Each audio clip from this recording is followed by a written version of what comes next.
Mixed news today from the fire lines. Right now, the Goodwin fire is growing. It's already scorched nearly 25,000 acres. And we just found out, though, it's now 25% contained. Yeah, we also learned evacuation orders have been lifted for the town of Mayer, but thousands in several nearby communities are still out of their homes. Right now, drivers along I-17 are unaffected. The highway remains open between Phoenix and Flagstaff, but State Route 69 does remain closed from SR 169 back over to I-17. And the governor just finished up a press conference talking about the fire. Our colleague Steve Irvin joins us now live from Prescott Valley with details. Steve. And a lot of good news to report here as a result of some of the new information we're just getting, guys. We're learning that this is a top priority not only for the state of Arizona, but also a national priority just in terms of resources here. We got an update on something we told you about last night at 10, those 9 summer camps that were evacuated from the Prescott National Forest. We're now learning from the Yavapai County Sheriff that actually involved some 1,400 children who had to be taken out of harm's way there, and that is a huge relief for a lot of the officials who have been working to coordinate evacuation efforts here. As you mentioned, just under 25,000 acres, 900 firefighters, but the biggest news here is that it is now 25% contained, up from 1% just 24 hours ago. We know that Mayer has reopened, and we'll get to more on that in just a moment. They are hinting at least that they may be able to reopen Highway 69 very soon. That's a priority for firefighters, being able to get people in and out of Prescott, and obviously with a lot of the weekend activities here, including the big rodeo.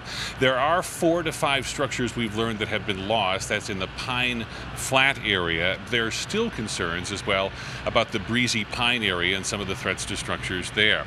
Now, Governor Ducey making it clear in his state of emergency just yesterday that this is a top priority for the state of Arizona. And only ABC 15 cameras were there when the governor landed in Prescott today to tour and see the damage for himself. He got a briefing from incident commanders and then came here to Bradshaw Mountain High School to talk with some of the evacuees, some of the 60 people that have been taken from their homes and have been spending the night here. He wants to make it clear as well that he has some harsh words for whoever was flying a drone over that fire just a little bit earlier. In fact, he called it dangerous and stupid, and we want to ask him a little bit more about some of the dangers that that drone actually poses to firefighters. Now, we mentioned the good news about Mayer. We actually talked to some of the evacuees today who were able to get back into their homes. Mayer has reopened, and just a few hours ago, residents of Mayer were able to open their front doors, some finding their home was standing, but some finding it also covered in slurry. One homeowner telling us he's not upset, but proud of the firefighting efforts. Other residents say evacuating this time was a first for them and one they never want to experience again. It's the unknown. Not knowing if everything we work for is gone, if, you know,